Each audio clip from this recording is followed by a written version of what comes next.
Hello students, કેમ છે? મજામાં ને? Welcome to Vashishtha NEET dedicated NEET એકેડમીમાં આપ સૌનું હાર્દિક સ્વાગત કરું છું.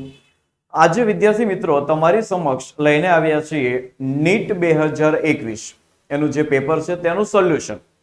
ઓકે, તો આ જે સોલ્યુશન છે તે મારા કલીગ મિત્ર રાજુ સર એને પ્રથમ 1 થી જે 50 પ્રશ્નો છે તે સોલ્વ કરાવેલા છે અને ધેન આફ્ટર 51 થી જે આપણે 100 ની વાત કરીએ તો એ પ્રશ્નો સોલ્યુશન આજે આ સેશનની અંદર મારા દ્વારા થશે. ઓકે, તો વશિષ્ઠ નીટ એ આપ સૌ માટે લઈને આવ્યું છે NEET 2021 paper solution. Okay right, તો થઈ જાઓ તૈયાર. Okay, NEET 2021 paper solution. Right, તો એનો પહેલો પ્રશ્ન છે યાદી 1 ને યાદી 2 સાથે મેચ કરવાની છે. ઓકે રાઈટ, તો યાદી 1 ની અંદર આપણને જે કંઈ પણ અંતરાયો છે ઓકે પ્રાથમિક સ્વાસ્થ્ય માટેના તે આપ્યા છે. વોલ્ટસ છે, આયોડિસ, પુરુષ નસબંધી, સ્ત્રી નસબંધી અને એમની લાક્ષણિકતા આપણને યાદી 2 ની અંદર આપી છે. રાઈટ, તો યાદી 1 ની અંદર જો વ્યવસ્થિત તો કે વોલ્ટસ, તો જે કંઈ પણ વોલ્ટસ એ પ્રકારનો જે કંઈ ગર્ભ નિરોધક છે તો એનો જે ઉપયોગ એ થશે કે શુક્રકોષનો ગ્રીવા મારફતે થતો પ્રવેશ રોકે છે, એટલે એની સામે કોણ છે તો કે 1. ધેન આફ્ટર આયોડિસ ઇન્ટ્રાયુટેરિન ડિવાઇસ કહીએ છીએ આપણે, તો એ આવશે કોણ તો કે ગર્ભાશયમાં શુક્રકોષનું ભક્ષણ કરશે. રાઈટ, ખાસ કરીને કોપરટી. ઓકે, તો એની સામે કોણ રહેશે તો કે 3 નંબર. ઓકે, તો જો હવે તમારી પાસે જે કે પણ આવ્યા છે એ સામે 1 છે, જો એક જ છે એ સામે 1. ધેન આફ્ટર આયોડિસ તો કે બી સામે 3 છે. જો પુરુષ નસબંધી તો કોણ છે તો કે શુક્રવાહિની દૂર કરવી અને સ્ત્રી નસબંધી ફેલોપિયન નલિકા, કારણ કે એ કોણ છે ટ્યુબેક્ટોમી છે, ટ્યુબેક્ટોમી ફેલોપિયન નલિકાને દૂર કરવાની વાત છે. તો આપણે આ જે પ્રશ્ન છે તેનો રાઈટ આન્સર રહેશે બિફોર બાયોલોજી. રાઈટ, અને આવા જે કોષ્ટક પ્રકારના જે પ્રશ્ન છે અથવા જોડકા જોડો એ પ્રકારના પ્રશ્નમાં ફોર એક્ઝામ્પલ જે 4 ઓપ્શન આપ્યા છે 4 ઓપ્શન ની અંદર વ્યવસ્થિત તમે નજર કરો તો જો કોઈ પણ એક મેચ થઈ જાય એટલે બાકીના ઓટોમેટિક મેચ થઈ જશે. રાઈટ, તો આ પ્રકારના પ્રશ્ન અને એનો આન્સર રહેશે before biology. Right, next student વાત કરીએ તો જો નીચેનામાંથી કયું વિધાન એ જો લીસા સ્નાયુની પ્રકૃતિને ખોટી રીતે રજૂ કરે છે, એટલે આપણે શું આપવાનું છે ખોટી રીતે કયું રજૂ કરે છે અથવા એના લક્ષણ આપી દીધા છે. તો જો લીસા જે સ્નાયુ છે એમાં રેખિત પટ્ટા હોતા નથી, આ વિધાન એમની માટે સાચું છે. રાઈટ, ત્યાર પછી અનૈચ્છિક સ્નાયુ છે કારણ કે લીસા સ્નાયુ આપણી ઈચ્છા મુજબ કાર્ય નથી કરવાના. ઓકે, ત્યાર પછી કોષો વચ્ચે જે સંચાર એ અધિબિંબ મારફતે થાય છે, જો આ અધિબિંબ મારફતે જે સંચાર થાય છે એ હૃદય સ્નાયુમાં છે. ઓકે, અને આ સ્નાયુ રુધિર વાહિનીની દિવાલમાં આવેલા છે. ઓકે, ત્યાં પણ એમની મૂવમેન્ટ થાય છે, એટલે આપણા માટે આ જે પ્રશ્ન છે તેનો રાઈટ આન્સર રહેશે C4 ચેનલ. ઓકે, એટલે રાઈટ આન્સર કોણ છે તો કે C4 ચેનલ છે, જે કોષો વચ્ચે અધિબિંબ મારફતે શું થશે તો કે સંચાર. ઓકે સ્ટુડન્ટ્સ, નેક્સ્ટ વાત કરીએ તો જો અંગિકાઓ કે જેનો સમાવેશ અંતઃપટલમય તંત્ર એન્ડોમેમ્બ્રેન સિસ્ટમની વાત કરીએ છીએ. વિદ્યાર્થી મિત્રો આપણને ખ્યાલ છે કે અંતઃપટલમય તંત્ર કે જેની અંદર કોણ છે તો કે અંતઃકોષ રજાળ આવશે, એની સાથે જોડાયેલી કોણ ગોલ્ગી કાય છે જુઓ, અને ગોલ્ગી કાય સાથે લાઇસોઝોમ, એક આખો એક તંત્ર વ્યવસ્થિત ચાલ્યું આવે છે. અને ત્યાર પછી રસધાની છે. તો આ બધા વિભાગો એ અંતઃપટલમય તંત્રના ભાગો કહેવાય. જ્યારે એની અંદર કણાભસૂત્ર છે, ઓકે, જેને આપણે હરિતકણ કહીએ છીએ, તો એ અંતઃપટલમય તંત્રના ભાગ નથી. તો આ જ માહિતી સાથે જો આપણે સોલ્વ કરીએ તો જુઓ અંતઃકોષ રજાળ ઓકે, પરંતુ કણાભસૂત્ર આપ્યું છે એટલે આ ઓપ્શન અહીંયા કેવો થઈ જશે રોંગ થઈ જશે. ધેન આફ્ટર જો કોષ રસજાળ છે, ગોલ્ગી કોમ્પ્લેક્સ છે, લાઇસોઝોમ છે, રસધાની છે. ઓકે, ત્યાર પછી ગોલ્ગી કાય છે, કણાભસૂત્ર, જો ઓપ્શન રોંગ થઈ ગયો. ગોલ્ગી કાય, અંતઃકોષ રસજાળ, કણાભસૂત્ર એટલે ઓપ્શન રોંગ થઈ ગયો. તો જો સ્ટુડન્ટ આના માટે જે રાઈટ ઓપ્શન એ કોણ આવી ગયું તો કે બિફોર બાયોલોજી. ક્યાં જ્યાં અંતઃકોષ રસજાળ, ગોલ્ગી કાય છે, આખી લાઇસોઝોમ અને રસધાની, તો કોણ છે એન્ડોમેમ્બ્રેન સિસ્ટમના ભાગ છે. Okay, next succus entericus. જો વિદ્યાર્થી મિત્રો આ જે પ્રશ્ન પાચન તંત્ર અને એમાંથી લીધેલો પ્રશ્ન કહેવાય સક્કસ એન્ટેરિકસ. તો જો આ સક્કસ એન્ટેરિકસ એ આંતરડાની અંદર જે કંઈ આપણી શ્લેષ્મ ગ્રંથિઓ તેમાંથી સ્ત્રાવ થવાનો છે અને એને આપણે સંયુક્ત રીતે કહીશું કોણ તો કે આંત્રરસ. ઓકે, તો સક્કસ એન્ટેરિકસ એ આંતરડાની અંદર આવેલો તો કે આંતરરસ છે. ઓકે, આ આંતરરસ છે, રાઈટ. તો આના માટે જે આન્સર રહેશે સાચો એ કોણ રહેશે તો કે આંતરરસ, એટલે કે before biology. Okay student, next જે પ્રશ્નો કે કયો અંતઃસ્ત્રાવ મુક્ત કરતો આયોડિસ છે. તો જો આપણી પાસે 12મા ધોરણની અંદર પ્રાથમિક સ્વાસ્થ્ય તેની અંદર આયોડિસ વિશે વાત કરીએ છીએ. ઇન્ટ્રાયુટેરિન ડિવાઇસ કે જે સાદા પ્રકારના છે, ધેન આફ્ટર કોપર મુક્ત કરતા આયોડિસ છે અને અંતઃસ્ત્રાવ મુક્ત કરતા આયોડિસ છે. ઓકે, તો અહીંયા પણ કીધું છે કે અંતઃસ્ત્રાવ મુક્ત કરતો આયોડી કોણ છે. તો જે કેટેગરીમાં આવે છે કોણ છે વિદ્યાર્થી મિત્રો? Okay, LNG20. ઓકે, તો જો અહીંયા કોપર ટી છે એ તો કોણ છે તો કે કોપર મુક્ત કરતો આયોડિસ છે. ત્યાર પછી LNG20 જો લિયોનોર્જેસ્ટ્રોલ. ઓકે 20, તો એ અંતઃસ્ત્રાવ મુક્ત કરતો આયોડિસ છે. એટલે જો આના માટેનો રાઈટ આન્સર કોણ રહેશે? Before biology. Than after copper 7, તો નામ પ્રમાણે કોપર મુક્ત કરશે. મલ્ટીલોડ 75 એ પણ કોણ છે? કોપર મુક્ત કરતો આયોડિસ છે. ઓકે, તો આના માટે આપણો રાઈટ આન્સર રહેશે કોણ તો કે બિફોર બાયોલોજી. ઓકે સ્ટુડન્ટ્સ, નાઉ નેક્સ્ટ, નીચેનામાંથી કોનો સમાવેશ મસ્કીડી જે કુળ છે તેમાં થશે? એઝ પર એનસીઈઆરટી જો મસ્કીડી એ કોણ છે તો કે હાઉસ ફ્લાય છે, ઘર માખી છે. જો આની અંદર આપી દીધું છે આગિયો, તિતી, ઘોડો, વંદો છે. ત્યાર પછી કોણ છે? ઘર માખી. તો આના માટેનો રાઈટ આન્સર કોણ રહેશે? Okay, D for Delhi, right. Next વાત કરીએ તો એડેનાઇન 30% ડીએનએ નો અણુ બનાવે છે. એડેનાઇન નો હિસ્સો આપણને કીધો છે કેટલો તો કે 30% આપેલો છે અને તેમાં થાઇમિન, ગ્વાનિન અને સાઇટોસિનની ટકાવારી કેટલી? ઓકે, તો આનો આન્સર સારો એવો મળશે કારણ કે અહીંયા જે ડીએનએ છે, ડીએનએ એક તો ચલો પૂરકતાનો જે સિદ્ધાંત છે, ઓકે, પૂરકતાનો સિદ્ધાંત એને અનુસરે છે અથવા ઇક્વિવેલન્સ રૂલ્સ એને પણ અનુસરે છે. આપણે એવું કહી શકીએ કારણ કે જે આપેલો છે કોને તો કે ઇરવિન શારગાફે.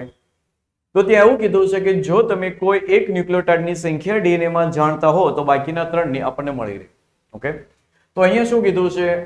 એડેનાઇન 30% છે એટલે આપણે એવું કહી શકીએ કે એડેનાઇન એ 30% છે. તો પૂરકતાના સિદ્ધાંત પ્રમાણે હંમેશા ડીએનએ ની જે કે પણ દ્વિશૃંખલા છે, ડીએનએ ની જો આપણે શૃંખલાની વાત કરીએ તો આ શૃંખલામાં એડેનિન સામે કોણ છે તો કે થાઇમિન છે અને ગ્વાનિન સામે હંમેશા કોણ આવશે તો કે સાઇટોસિન આવશે. તો આવી રીતે હંમેશા એ ડીએનએ ની જે શૃંખલા છે એમાં ન્યુક્લિયોટાઇડ ગોઠવાયેલા છે.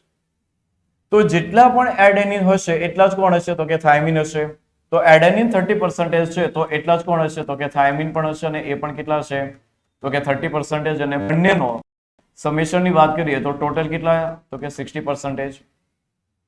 અને હવે બાકીના છે કે 40% વધે છે તો એમાં કોણ છે તો કે ગ્વાનિન અને સાઇટોસિન છે જે કેવા છે તો કે 40% છે. તો ગ્વાનિનના હિસ્સામાં કેટલા જશે 40/2 એટલે કે 20% અને સાઇટોસિનના હિસ્સામાં કેટલા જશે તો કે 20%. ઓકે, તો આ જે માહિતી છે એ માહિતીને આધારે જો આપણે વાત કરી દઈએ તો અહીંયા જો થાઇમિન 20 છે, ઓકે, તો થાઇમિન 20 એ આના માટે રોંગ થઈ કારણ કે થાઇમિન કેટલું છે તો કે 30% છે. તો જો અહીંયા પણ થાઇમિન 20% છે એ પણ આપણા માટે રોંગ થઈ ગયું. હવે થાઇમિન કેટલા છે 30% જુઓ, ગ્વાનિન કેટલા છે તો કે 20 છે, સાઇટોસિન પણ કેટલા છે 20. એટલે આપણા માટે રાઈટ આન્સર કોણ છે? સી ફોર ચેન્નઈ છે. Okay, right. નેક્સ્ટ વાત કરીએ વિદ્યાર્થી મિત્રો, સસ્તન પ્રાણીમાં શુક્રકોષ જોડાણ માટેના ગ્રાહકો રિસેપ્ટર એ કોના પર આવેલા છે? ઓકે, માનવ પ્રજનન ચેપ્ટરમાંથી આ પ્રશ્ન લીધેલો છે. સસ્તન પ્રાણીમાં શુક્રકોષ જોડાણ. તો જો વિદ્યાર્થી મિત્રો આપણને ખ્યાલ છે ફલનની ક્રિયામાં થશે શું તો કે શુક્રકોષ એ કોની સાથે જોડાવાનો તો કે અંડપિંડ સાથે, જે દ્વિતીય પૂર્વ અંડકોષ છે. અને એ જે દ્વિતીય પૂર્વ અંડકોષ તો એની પાસે રહેલું હોય છે તો કે ઝોના પેલ્યુસિડા.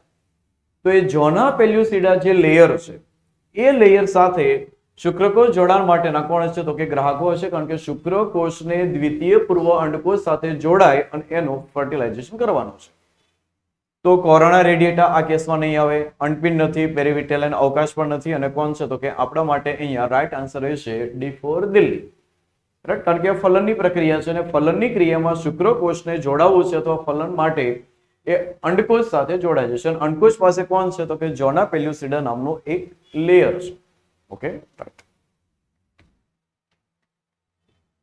નેક્સ્ટ, નીચેનામાંથી કયું પાકની અંદર જૈવિક રક્ષણાત્મકતા માટેનો હેતુ નથી? વિદ્યાર્થી મિત્રો, પહેલા તો જો જૈવિક રક્ષણાત્મકતા એ બાયોફોર્ટિફિકેશન છે, રાઈટ?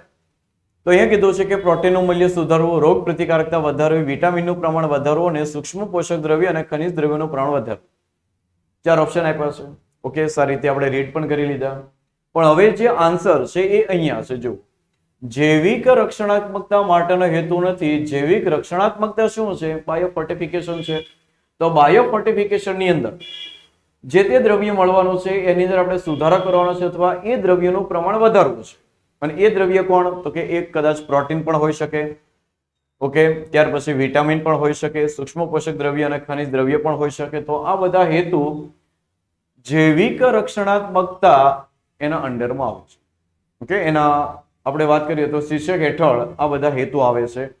પણ એ હેતુમાં રોગ પ્રતિકારકતા વધારવી એ એના માટે નથી, કારણ કે એ આખો બાયોટેકનોલોજીનો વાત છે. તો આના માટે રાઈટ આન્સર એ છે આપણે before biology. Okay, right. Next, તારા કેન્દ્ર કયા તબક્કામાં દ્વિગુણન પામે છે? ઓકે, બહુ સારો પ્રશ્ન અને ઘણો ઈઝી કહી શકાય. કોષ ચક્ર અને વિભાજનમાંથી લીધેલો પ્રશ્ન કે તારા કેન્દ્ર. તો જો તારા કેન્દ્રનું નિર્માણ ક્યાં થશે અથવા એ સંશ્લેષણ ક્યાં પામશે? ઓકે, એસ તબક્કાની અંદર. તો અહીંયા જો આપણી પાસે ઓકે એસ તબક્કો છે જ, એટલે રાઈટ આન્સર એ ફોર અમદાવાદ રહેશે. ઓકે, નેક્સ્ટ, દીર્ઘકાલીન સ્વરોગ પ્રતિકારક કે જે સ્નાયુ જોડાણને અસર કરે છે, જેનાથી થાક લાગશે, કંકાલ સ્નાયુ એની નબળાઈ આવશે અને લકવા જેવી અસર થશે, તો આને શું કહેવાય? બરોબર, અહીંયા રોગ આપી દીધા છે, કારણ કે રોગ એના લક્ષણ આપી દીધા છે. આર્થરાઇટિસ છે, મસ્ક્યુલર ડિસ્ટ્રોફી છે, માયસ્થેનિયા ગ્રેવિસ છે અને ગાઉટી છે. ઓકે, તો 4 રોગ છે. તો જો દીર્ઘકાલીન સ્વરોગ પ્રતિકારકતા એટલે કે ઓટોઇમ્યુન ડિઝીઝ છે. તો અહીંયા જે ઓટોઇમ્યુન ડિઝીઝ, તો એની અંદર એક શબ્દ રહેશે કોણ? આર્થરાઇટિસ પણ ઓટોઇમ્યુન છે. Then after myasthenia gravis. તો જોડાણને અસર કરે છે કયું? ચેતાસ્નાયુ સંધાન, એના જોડાણને અસર કરશે અને થાક લાગશે અને કંકાલ સ્નાયુની નબળાઈ એટલે કે જે મસલ રિટાર્ડેશન એની ક્રિયા થશે. તો એ ક્રિયા થાય છે માયસ્થેનિયા ગ્રેવિસની અંદર. એટલે આપણે અહીંયા જે રાઈટ આન્સર છે એ કોણ રહેશે? તો કે C4 ચેન્નાઈ રહેશે. ઓકે, નેક્સ્ટ વાત કરીએ તો યાદી 1 એને યાદી 2 સાથે જોડવાની છે. ઓકે, અને અહીંયા જે કે પણ તમને આપી દીધી છે લાક્ષણિકતા અને તેમની સાથે સમુદાય આપી દીધા છે. એટલે કે 11 સાયન્સ એની પ્રાણી સૃષ્ટિમાંથી પ્રશ્ન લીધો છે. જુઓ, બહુ ઇઝી પ્રશ્ન આપણે કહી શકાય. ઓકે, કારણ કે બધાની લાક્ષણિકતા છે. જુઓ તમે વ્યવસ્થિત. જે કે સમખંડતા એ કોની છે? તો કે જો નુપુરકની છે, એટલે આની સામે તો 3 આવશે જ. અને ડંખ અંગિકા, ઓકે, એ કોની લાક્ષણિકતા? ઓકે, જો કોષ્ઠાંતરી આપ્યું છે એટલે આ એની લાક્ષણિકતા. કદાચ જો અહીંયા 2 મેચ થઈ ગયા છે, બાકી તમે કરી શકો છો વ્યવસ્થિત, પ્રયત્ન કરી શકાય. જુઓ, નલિકા તંત્ર છે, તો કે જો એ સછિદ્ર કેનાલ સિસ્ટમ આખી, તો કે એ 4. અને કંકત તક્તિ એ જો કંકત ધરા પાસે છે.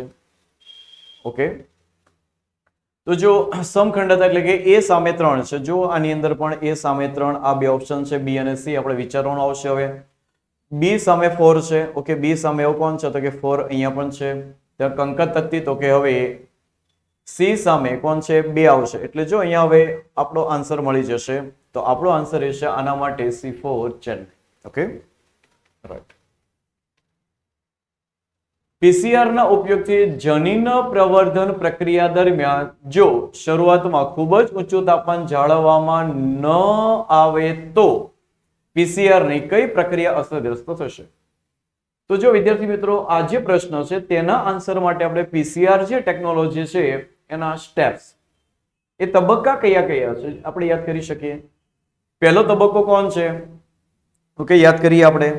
તો જો પહેલો તબક્કો એ રહેશે ડીએનએ ની જે શૃંખલા છે એને તોડવી છે. એટલે આપણે શું આપશું? ઊંચું તાપમાન આપશું અને એનાથી થશે વિનેસર્ગીકરણ, એટલે કે જે ડીએનએ છે એનું ડિનેચરેશનની પ્રક્રિયા થશે.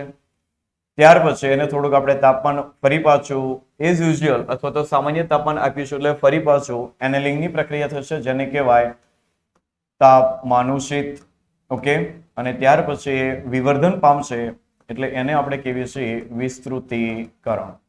સ્તૃતીકરણ.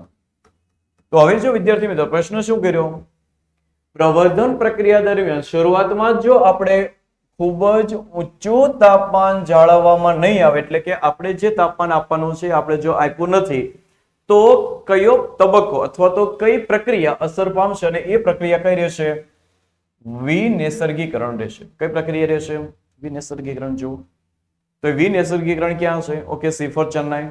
ઓકે, તો આપણા માટે જે રાઈટ આન્સર એ કોણ છે, તો કે સી ફોર ચેન્નાઈ છે. ઓકે, ધેન આફ્ટર જો સેન્ટેન્સ આપી દીધા છે, એકાંતરજનક કૃમિની અંદર જોવા મળશે.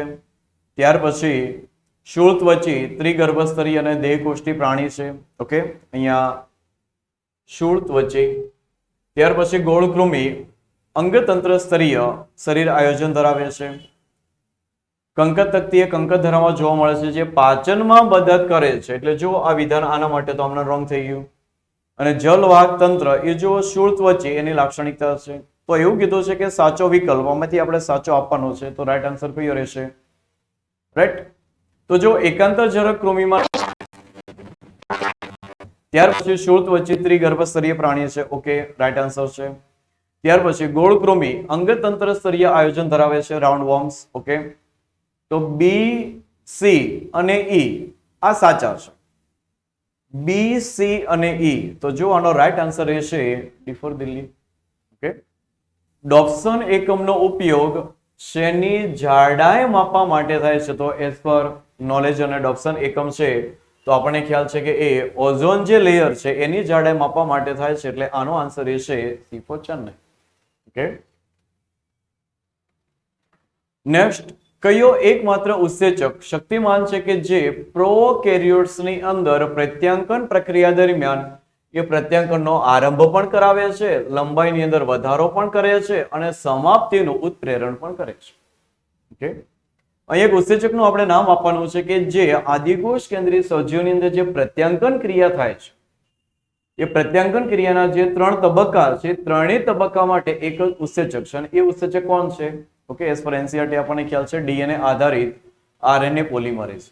કારણ કે અહીંયા જે કે પણ કામ કરવાનું છે પ્રત્યાંકનની ક્રિયા માટે છે, તો આપણને પણ ખ્યાલ છે કે જે ડીએનએ છે એ ડીએનએ નો શું થશે, તો કે પ્રત્યાંકનની ક્રિયાવિધિ થશે. એટલે કે ડીએનએ જે હોય છે એ ડીએનએ માંથી આપણે તૈયાર કરીએ છીએ એક પ્રકારે કોણ, તો કે મેસેન્જર આરએનએ. ને આ મેસેન્જર આરએનએ માટેની જે ક્રિયા છે એને કહેવાય છે પ્રત્યાંકનની ક્રિયા.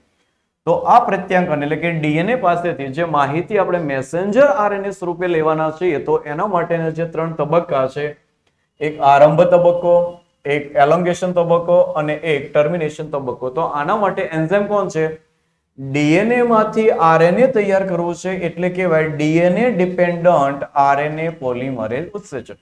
ઓકે, તો આપણા માટે અહીંયા જે કઈ રાઈટ આન્સર છે એ કોણ છે, તો કે ડીએનએ આધારિત આરએનએ પોલિમરેઝ. નેક્સ્ટ, ડીએનએ માં એન્ડોન્યુક્લિયસ દ્વારા ચોક્કસ જગ્યાએ આવેલી ઓળખક્રમને ઓળખી અને ચોક્કસ જગ્યાએથી કાપવામાં આવતી જે શૃંખલા, એ પણ આપણે ખ્યાલ છે ટેકનોલોજીની અંદર, અને એ નામ શું છે, પેલેન્ડ્રોમિક શૃંખલા છે. જેને આગળ અને પાછળથી વાંચો સરખી લખશે એટલે કોણ, પેલેન્ડ્રોમિક શૃંખલા. એટલે જો આની અંદર એક નામ હશે, ડિજનરેટિવ પણ નથી, ઓકાઝાકી શૃંખલા પણ નથી, તો છે કોણ, પેલેન્ડ્રોમિક ન્યુક્લિયોટાઇડ શૃંખલા છે. એટલે રાઈટ આન્સર રહેશે સી ફોર ચેન્નાઈ. ઓકે, ત્યાર પછી જો ફળમાખીના દરેક કોષમાં 8 રંગસૂત્ર આપ્યા છે, કેલ્ક્યુલેશન બેઝ પર આધારિત છે. સમભાજનના આંતરાવસ્થામાં જીવન તબક્કામાં રંગસૂત્રની સંખ્યા જો 8 હશે, તો એસ તબક્કા પછી સંખ્યા કેટલી હશે. ઓકે, તો જો વિદ્યાર્થી મિત્રો દેખાશે કેવું, તો કે ચલો એક કેલ્ક્યુલેશન, કારણ કે 8 સંખ્યા આપીને વળી પાછી તો કે જીવન તબક્કામાં પણ 8 સંખ્યા આપી, પણ છે થોડું થિયરી બેઝ વ્યવસ્થિત જો આપણે યાદ કરીએ તો આપણને ખ્યાલ છે કે એસ તબક્કાની અંદર જે કે પણ દ્રવ્ય આપ્યું છે, જનીન દ્રવ્ય બમણું થશે, પણ રંગસૂત્રની સંખ્યા એઝ ઇટ ઇઝ જો એમાં કોઈ ફેરફાર થતા નથી. એટલે જો સંખ્યા 8 છે તો એ એસ તબક્કા પછી પણ રંગસૂત્રની સંખ્યા કેટલી રહેશે, 8 જ રહેશે. એટલે આનો જે આન્સર જો એ ફોર અમદાવાદ, એ સંખ્યા કેટલી છે, 8 જ રહેવાની છે. Okay, right. નેક્સ્ટ, ઓડિનો મુદ્રિકા સ્નાયુ, પાચન તંત્ર સંબંધિત પ્રશ્ન આવી ગયો જુઓ. તો ઓડિનો અહીંયા મુદ્રિકા સ્નાયુ છે તો એ કોની સાથે અથવા એનું લોકેશન આપણે નક્કી કરવાનું છે. તો ઓડિનો જે મુદ્રિકા સ્નાયુ એ જે પક્વાશય છે, તો પક્વાશયની પાસે આવતી એ કોણ, તો કે યકૃત સ્વાદુપિંડ નલિકા એ ત્યાં આવે છે અને એ પક્વાશય સાથે ભળે છે. તો એ ભળે છે ત્યારે એમની વચ્ચે જે સ્નાયુ મુદ્રિકા છે એ કોણ છે, તો કે ઓડિનો મુદ્રિકા સ્નાયુ છે. એટલે આપણા માટે રાઈટ આન્સર રહેશે કોણ, તો કે before biology. Okay, right. Next, યાદી આપી દીધી જુઓ. તો યાદી 1 ને યાદી 2 સાથે એટલે જોડકા પ્રકારના. ઓકે, સારા એવા બધા જોડકા છે. અહીંયા તમને સોર્સ આપ્યા છે અને એની નીપજ આપી દીધી છે. બરોબર, સૂક્ષ્મ જીવ જે માનવ કલ્યાણમાં ઉપયોગી છે તેમાંથી આ પ્રશ્ન લીધેલો છે. એસ્પરજીલસ નાઇજ. ઓકે, તો આ એક પ્રકારની કોણ છે, તો કે ફૂગ છે અને એ ફૂગમાંથી આપણને સિટ્રિક એસિડ મળે છે. એટલે એનો આન્સર અહીંયા એ સામે કોણ છે, તો કે 3 છે. હવે જો તો એ સામે 3 અહીંયા ચેક કરો તો છે કોઈ પાસે. ઓકે, જો આપણને આન્સર તરત મળશે. એ સામે 3 એ ફોર અમદાવાદમાં જ છે જુઓ.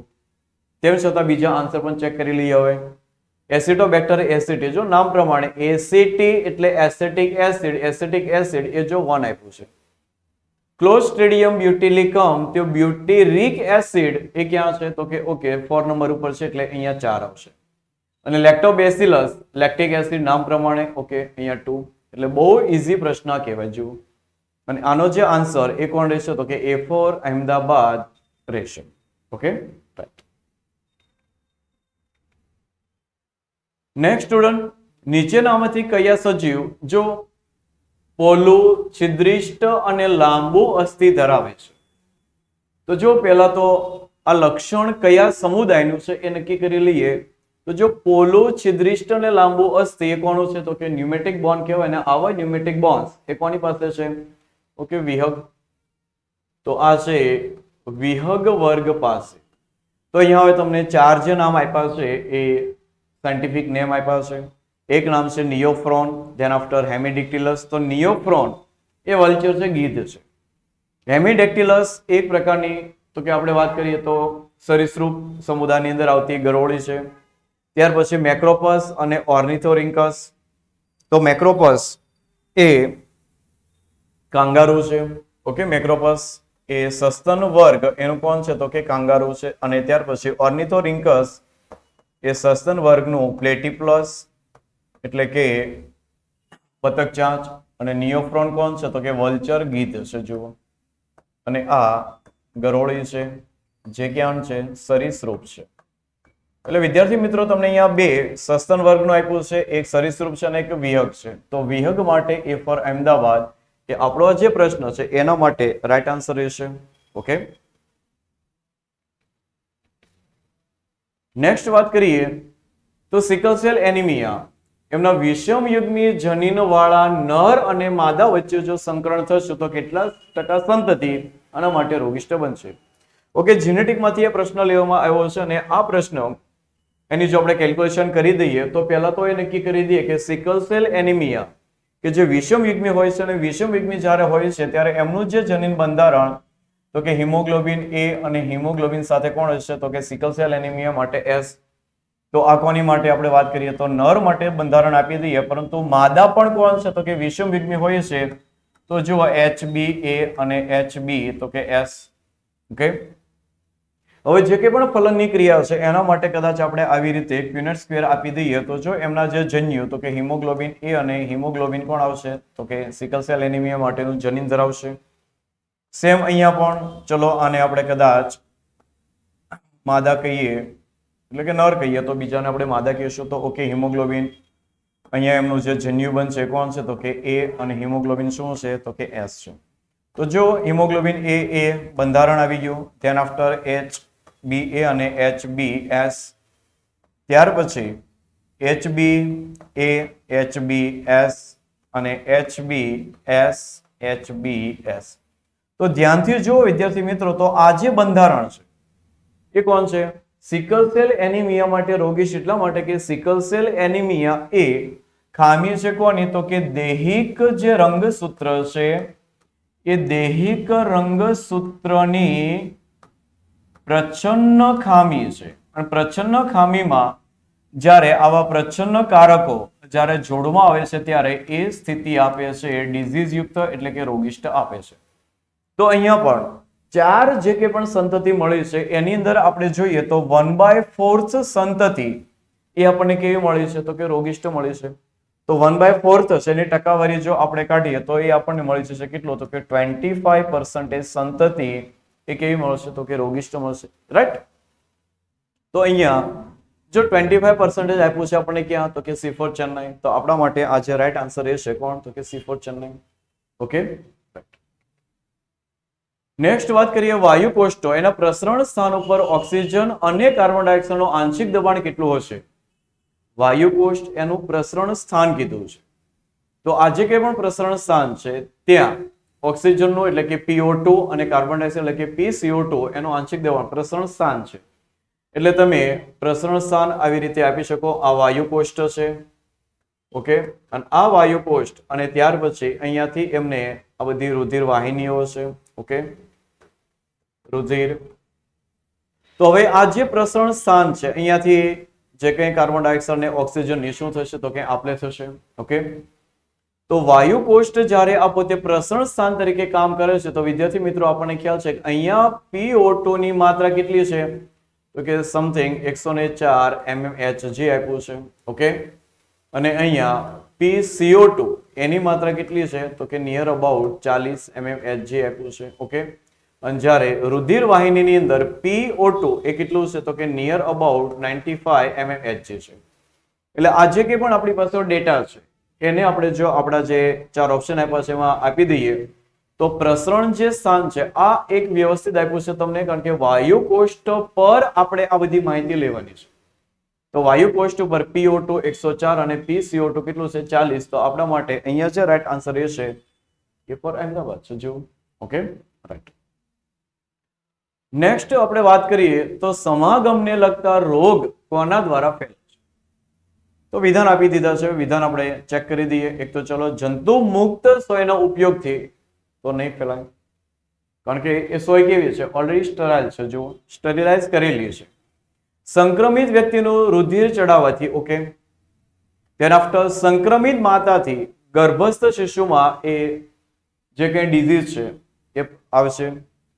ધેન આફ્ટર ચુંબન કરવાથી તો કે નહીં થાય અને વારસાગત આ રોગ નથી એટલે આ બંને પણ કેન્સલ. એટલે આપણા કેસમાં આ B અને C વિધાન એ સાચા છે. એટલે સાચા વિકલ્પની અંદર જો B અને C એ ક્યાં આપ્યા છે? ઓકે. તો અહીંયા છે B અને C. તો આના માટે રાઈટ આન્સર એ છે C4 ચેન્નઈ. ઓકે. નીચેનામાંથી કયા RNA ની પ્રોટીન સંશ્લેષણ માટે જરૂર હોતી નથી? જો વ્યવસ્થિત પ્રશ્ન આપી દીધો છે જીનેટિકનો અને કહેવાય છે કે 2021 ની અંદર જે જીનેટિકમાંથી પ્રશ્ન હતા એ ઘણા ઈઝી છે. તો અહીંયા પણ એવો એક પ્રશ્ન આવી ગયો કારણ કે પ્રોટીન સંશ્લેષણ એટલે કે પ્રોટીન સિન્થેસિસ અથવા પ્રોટીન આપણે એવું કહીએ છીએ કે મેસેન્જર RNA ભાષાંતરણ ક્રિયાવિધિ કારણ કે પ્રોટીન સંશ્લેષણ માટે આપણને જરૂર છે mRNA ની પણ જરૂર પડશે, tRNA પણ જરૂર પડશે અને rRNA પણ જરૂર પડશે. તો છે કોની નહીં એટલે કે કોની જરૂરિયાત નથી તો જુઓ અહીંયા આવેલો siRNA. ઓકે. કે જેને આપણે કહીએ છીએ એક પ્રકારે સ્મોલ RNA કહીએ અથવા તો સાયલેન્સિંગ RNA કહીએ કે જે આખી એક સાયલેન્સિંગ ટેકનોલોજીની અંદર RNA આવે છે. અને એ RNA એ કેવો છે નેચરમાં તો કે ડબલ સ્ટ્રેન્ડેડ RNA છે જુઓ. ઓકે. અને એ પ્રોટીન સંશ્લેષણ માટે જરૂર નથી કારણ કે ડબલ સ્ટ્રેન્ડ RNA આપણે પ્રોટીન સંશ્લેષણમાં ક્યાંય ઉપયોગી નથી. ઓકે. તો આનો રાઈટ આન્સર એ છે કોણ? D for Delhi. Okay students. Next વાત કરીએ તો 176 નંબરનો પ્રશ્ન કે વાયુ કોષની અંદર ઓક્સી હિમોગ્લોબિન બનવા માટે અનુકૂળ સ્થિતિ આપણે પસંદ કરવાની છે. ઓકે. અને ચાર ઓપ્શન આપ્યા છે. તો જો વાયુ કોષની અંદર ઓક્સી હિમોગ્લોબિન બનાવવાનો છે તો વાત કરીએ તો જો વાયુ કોષ અને એ વાયુ કોષની ફરતે જે કે પણ રુધિર કેશિકાઓ હોય છે તો એ રુધિર કેશિકાની અંદર RBC. ઓકે. અહીંયા આપણે આ વાત કરી દઈએ તો જો આ RBC. ઓકે. અને આ RBC પાસે કોણ છે તો કે હિમોગ્લોબિન છે. રાઈટ. તો એ હિમોગ્લોબિન સાથે જોડવાનો છે ઓક્સિજનને અને બનાવવાનો છે HbO2 એટલે કે ઓક્સી હિમોગ્લોબિન સંયોજન, રાઈટ? તો એના માટે કયા પ્રકારની પરિસ્થિતિ હોવી જોઈએ અથવા તો કયા પ્રકારની સ્થિતિ એના માટે ફેવરેબલ છે એની વાત કરવાની છે. તો અહીંયા જે તે સંયોજનને હિમોગ્લોબિન સાથે જ્યારે જોડાવાનું છે ત્યારે એની જે કંઈ પણ માત્રા છે અથવા તો એનું પાર્શિયલ પ્રેશર, અંશત જે દબાણ છે એ વધારે હોવું જોઈએ. એટલે તો અહીંયા જોડાવાનું કોને છે? ઓક્સિજનને. એટલે એનું partial pressure of oxygen PO2 એ કેવો હોવો જોઈએ? તો કે વધારે ઊંચો હોવો જોઈએ, રાઈટ? ત્યાર પછી જે તે કંઈ પણ પ્રસરણ સપાટી છે કે જેના દ્વારા બંધન થવાનું છે તો એ સપાટી પાસે એમનું જે તાપમાન છે, ટેમ્પરેચર, એ પ્રમાણમાં તો કે ઓછું હોવું જોઈએ, રાઈટ? ત્યાર પછી એની સાથે જે કંઈ બંધન માટે આવનારો તો કે કાર્બન ડાયોક્સાઇડ વાયુ છે, કારણ કે વિનિમયની અંદર બંને ક્રિયા એક સાથે થતી હોય છે, રાઈટ? અને એ ક્રિયા દરમિયાન તો જે કંઈ પણ પાર્શિયલ પ્રેશર ઓફ CO2 એટલે કે કાર્બન ડાયોક્સાઇડ એનું જે કે દબાણ છે એ દબાણ તો કે વાયુ કોષની અંદર ઓછું હોવું જોઈએ. અને જો કાર્બન ડાયોક્સાઇડની માત્રા ઓછી છે તો ઓબ્વિયસલી એમની જે કંઈ પણ એસિડિક છે માત્રા એ કેવી છે? ઓછી છે. એટલે કે એ pH બેઝિક તરફ વધારે હોય છે. એટલે જે કંઈ પણ pHની જે વેલ્યુ છે એ pHની વેલ્યુ પણ કેવી હોવી જોઈએ? તો કે વધારે pH હોવી જોઈએ. એટલે કે બેઝિક વાતાવરણ ત્યાં હોવું જોઈએ, રાઈટ? તો અહીંયા જે કંઈ પણ જુઓ, ઊંચો PO2 છે, ત્યાર પછી નીચો PCO2 છે અને ત્યાર પછી ઓછો H+ એટલે કે આ એસિડિક જે કંઈ પણ માત્રા છે એની વાત કરીએ છીએ તો આનો અર્થ એવો થશે કે અહીંયા જે કંઈ પણ pH છે એ pH કેવી છે? તો કે વધારે છે, એટલે કે બેઝિક તરફ છે, કે અને H+ એ શું આપે છે? એસિડિક વેલ્યુ આપે છે. જો ઓછી માત્રામાં H+ હશે તો એનો અર્થ એવો થશે કે ત્યાં હાઇડ્રોક્સિલ જૂથ વધારે છે, એટલે કે એ બેઝિક છે, તો એ pH વધારે છે. અને ત્યાર પછી નીચું તાપમાન આપ્યું છે. જો આપણી પાસે જે કન્ડિશન છે, જે કે શરતો છે, એ શરતો પ્રમાણે PO2 પાર્શિયલ પ્રેશર ઊંચો છે, ત્યાર પછી નીચો PCO2 પણ છે, ત્યાર પછી ઓછો H+, કારણ કે pH વધારે હોવી એનો બીજો અર્થ એવો છે કે અહીંયા H+ની માત્રા કેવી છે? તો કે એ ઓછી છે, સીધી વાત છે. અને નીચું તાપમાન તો એ કન્ડિશન અને ફૂલફિલ કરે છે, રાઈટ? એટલે આપણી માટે જે આન્સર છે એ આ પ્રશ્ન માટેનો આન્સર એ છે A4 અહેમદાબાદ. ઓક્સી હિમોગ્લોબિન બનવા માટેની અનુકૂળ સ્થિતિ એ કોણ છે?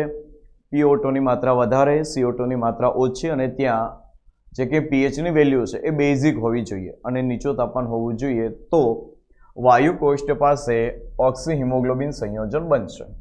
Okay, right. નેક્સ્ટ, ઓકે, એનો આન્સર A4 અહેમદાબાદ. નેક્સ્ટ વાત કરીએ, જોડકા જોડ આપી દીધા વિદ્યાર્થી મિત્રો. જો તો યાદી આપીએ છે 1 અને 2, એમાં ફાઇસેલિયા છે, લિમ્યુલસ, ત્યાર પછી એન્સિલોસ્ટોમા છે, પિંક ટાડા છે. તો જો પિંક ટાડા એટલે કે આ જે નામ યાદીમાં આપ્યા છે કોણ છે? એના સાયન્ટિફિક નેમ છે, જુઓ. અને બાજુમાં જે નામ આપ્યા છે એ આપણે સામાન્ય યુઝમાં લેતા શબ્દો છે અથવા એના નામ છે. તો પિંક ટાડા તો એ મોતી છીપ છે, એટલે કે એ તો કે કોણ આવશે? 1. અને કીધું એ પ્રમાણે કે નીટની અંદર આવા જ્યારે જોડકા આવ્યા છે તો પોસિબિલિટી ખરી કે ચલો એક જોડી દઈએ તો બાકીના જોઈન્ટ થઈ જશે. તો અહીંયા જુઓ તો D સામે 1 છે, તો D સામે 1 ક્યાં છે? ઓકે, ફાઇન્ડ આઉટ થઈ ગયું. જુઓ C4 ચેન્નઈ પાસે. ઓકે, તો હવે જુઓ જે કે ફાઇસેલિયા છે કોણ છે? ફિરંગી મનાવર છે. ઓકે, એનું સાયન્ટિફિક નેમ છે. ત્યાર પછી લિમ્યુલસ એ જીવંત અશ્મિ છે, આને આપણે અહીંયા 3 નંબર આપી દઈએ. ઓકે, જીવંત અશ્મિ છે. ત્યાર પછી એન્સિલોસ્ટોમા હુકવર્મ છે અને પિંક ટાડા કોણ છે? મોતી છીપ છે. એટલે જે કે પણ અહીંયા મેચ થાય છે એ કોણ છે? તો કે C4 ચેન્નઈ. તો રાઈટ આન્સર રહેશે C4 ચેન્નઈ. ઓકે, જોડકા જોડોની અંદર કોઈ કદાચ એક સિંગલ જોઈન્ટ થઈ જશે તો બાકીના ઓટોમેટિક એવી રીતે આપણને ઓપ્શન આપેલા છે. Okay, right. નેક્સ્ટ, નિષ્ક્રિય ફાઇબ્રિનોજન્સ એને આપણે ફાઇબ્રિન્સની અંદર એટલે કે સક્રિય ફાઇબ્રિનની અંદર રૂપાંતરણ કરવા માટે એક ઉત્સેચકની જરૂરિયાત છે. 4 ઓપ્શન આપ્યા છે. તો એ ક્રિયાવિધિ માટે કોણ જવાબદાર છે? તો રુધિર ગંઠાઈ જવાની જે ક્રિયાવિધિ છે એ ક્રિયાવિધિની અંદર તો કે ફાઇબ્રિનોજન્સ એ સક્રિય ફાઇબ્રિનની અંદર રૂપાંતરણ પામશે. આ જે કંઈ ક્રિયાવિધિ છે એ ક્રિયાવિધિ માટે જરૂરી જે ઉત્સેચક છે એટલે કે સક્રિય બરોબર. એક્ટિવેટ કોણ છે તો કે થ્રોમ્બિન છે. તો સક્રિય થ્રોમ્બિનની હાજરીમાં ફાઇબ્રિનોજન્સ એ હવે ફાઇબ્રિન્સની અંદર કેવો થઈ જશે, રૂપાંતરિત પામી જશે. ઓકે, તો એના માટે જવાબદાર અને માહિતી ઉપર આધારિત અને એનસીઆરટી બેઝ પ્રશ્ન છે અને આન્સર એ છે થ્રોમ્બિન, એટલે એ ફોર અહેમદાબાદ. ઓકે, નેક્સ્ટ વાત કરીએ તો જો રોગ એની અસરકારક સારવાર કરવા માટે વહેલું નિદાન અને તેની રોગ દેહ ધર્મ વિદ્યા સમજવી એ ખૂબ જ જરૂરી બને છે. એક વિધાન આપી દીધું છે એનસીઆરટી બેઝ, અને હવે એવું કીધું છે કે કઈ આણ્વિક નિદાન પદ્ધતિ એ આપણને આ રોગ માટે કંઈક વહેલી જાણકારી આપી દેશે. ઓકે, કીધું ને, જો રોગની અસરકારક સારવાર કરવા માટે તેનું વહેલું નિદાન થવું અને ત્યાર પછી તેની જે કે રોગની દેહ ધર્મ વિદ્યા છે એ પણ જાણવી જરૂરી છે કે રોગ કેવી રીતે થાય છે અથવા જે તે સજીવ દ્વારા રોગ થાય છે any action of mechanism. Okay, કોના દ્વારા થાય છે અથવા કેવી રીતે આપણને ચેપ લાગુ પાડે છે, રાઈટ. તો એનું અર્લી ડાયગ્નોસિસની વાત કરીએ છીએ તો વહેલું નિદાન એ કોના દ્વારા આપણે સમજી શકીએ અથવા કોના દ્વારા આપણને ભાળ મળી જાય, તો અહીંયા ટેકનોલોજી આપી છે, શબ્દ છે વેસ્ટર્ન બ્લોટિંગ પદ્ધતિ. ઓકે, તો વેસ્ટર્ન જે બ્લોટિંગ પદ્ધતિ છે એ જનરલી બ્લોટિંગ ટેકનોલોજી છે કે જેની અંદર આપણે પ્રોટીન નામનો જે પદાર્થ છે એ પ્રોટીન નામના પદાર્થને આપણે વધારે મજબૂત, જેને નાઇટ્રોસેલ્યુલોઝ પેપર કહેવાય છે, તેની ઉપર ટ્રાન્સફર કરવાની ટેકનોલોજી છે. અને ત્યાં તો કે કયો પદાર્થ છે, પ્રોટીન છે. પ્રોટીનનો બ્લોટિંગની વાત છે. જનરલી બ્લોટિંગનો અર્થ થાય છે વધારે માત્રામાં રહેલા પદાર્થનું શોષણ કરી લેવું, બ્લોટિંગ. સધર્ન બ્લોટિંગ પદ્ધતિ છે, તો સધર્ન જે બ્લોટિંગ પદ્ધતિ છે એની અંદર તો ચલો આપણે ડીએનએ છે એ ટ્રાન્સફર કરીએ છીએ અને આ technology A generally for example આપણે વાત કરીએ તો જે કંઈ પણ ડીએનએ સિક્વન્સિંગ ટેકનોલોજી છે, ડીએનએ ફિંગરપ્રિન્ટિંગ પદ્ધતિ છે એની અંદર ઉપયોગી છે. જ્યારે એલિઝા પદ્ધતિ એન્ટીજન એન્ટીબોડી આધારિત આ પદ્ધતિ છે અને આ પદ્ધતિનો ઉપયોગ એ અર્લી ડાયગ્નોસિસ માટે થશે.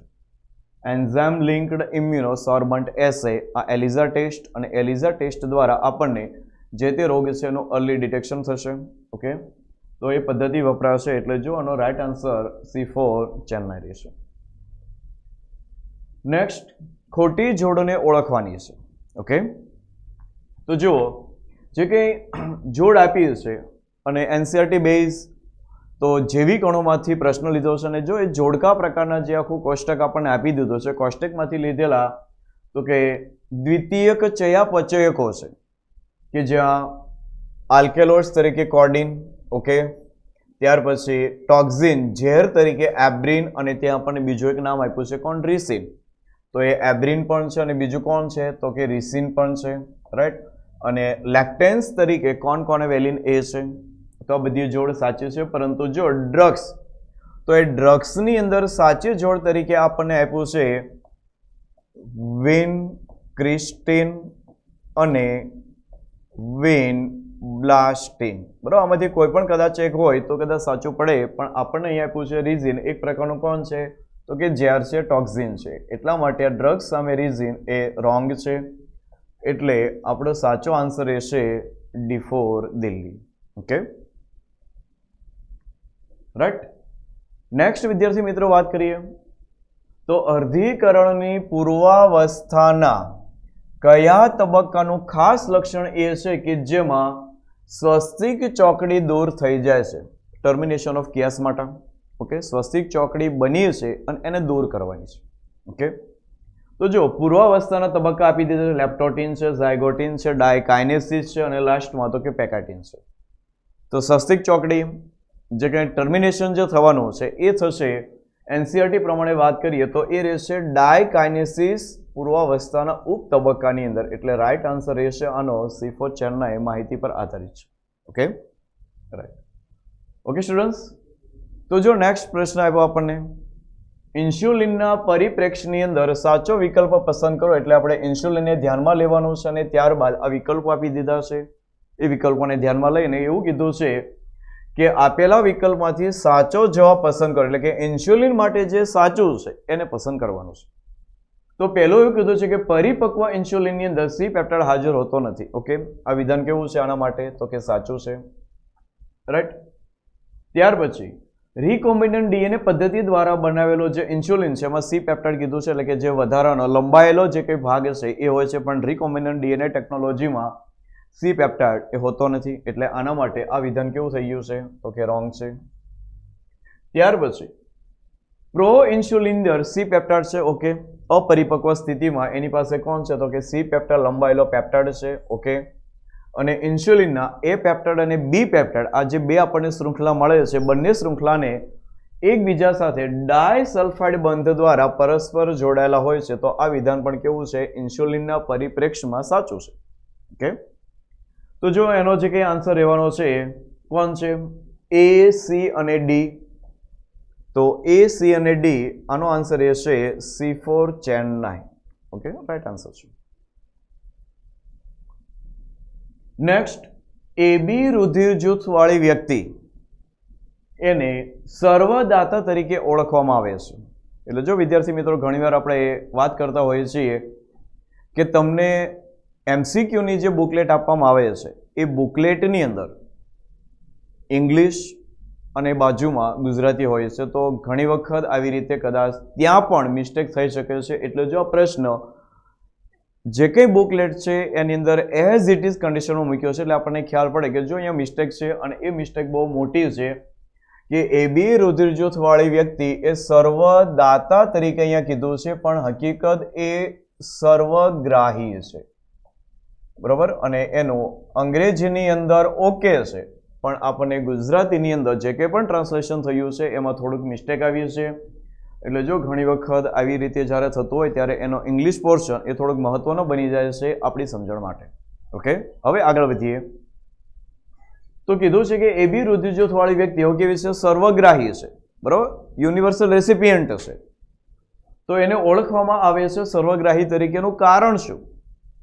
ઓકે, તો એના કારણની અંદર આપણે એક્સપ્લેનેશનની અંદર જો આટલી વાત કરી દઈએ કે ચલો એબી રુધિર જૂથ છે, તો એબી રુધિર જૂથની અંદર જે કંઈ પણ આ આરબીસી છે, કારણ કે આ એક રુધિર વાહિની છે. ઓકે, અને આ રુધિર વાહિનીની અંદર મોટી માત્રામાં રુધિર છે, તો એ રુધિરની અંદર આરબીસી પણ હોવાના.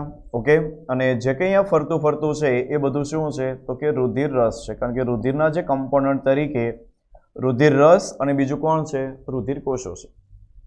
તો આરબીસીની જે સપાટી છે એ સપાટી ઉપર આપણને એક પ્રકારના એન્ટીજન જોવા મળે છે, અને એ એન્ટીજન અહીંયા તો કે એન્ટીજન એ અને એન્ટીજન બી આ બંને હોય છે. એન્ટીજન એ પણ હોય છે અને એન્ટીજન બી પણ હોય છે. પરંતુ જે કંઈ અહીંયા રુધિર રસ છે, તો રુધિર રસની અંદર આવવા જોઈએ એન્ટીબોડી, પરંતુ અહીંયા રુધિર રસમાં કોઈ પણ પ્રકારના એન્ટીબોડી હાજર નથી, એટલે કે તે ગેરહાજર છે. તો આવું જો રુધિર હશે તો એ રુધિર વ્યાખ્યાયિત થશે એબી રુધિર જૂથ તરીકે. તો હવે ચાર ઓપ્શન આપ્યા છે, વિચારી લઈએ કે આરબીસીની સપાટી પર એન્ટીજન અને એન્ટીજન એ અને એન્ટીજન બી એ કેવા છે, હાજર છે, ગેરહાજર નથી. એટલે વિધાન કેવું થઈ ગયું, જો રોંગ થઈ ગયું. ત્યાર પછી રુધિર રસમાં એન્ટીજન એ અને એન્ટીજન બી કેવા છે તો કે ગેરહાજર હોય છે. એટલે રુધિર રસની અંદર જો જે કંઈ પણ એન્ટીજન એ અને એન્ટીજન બી કેવા છે, ગેરહાજર છે. રાઈટ.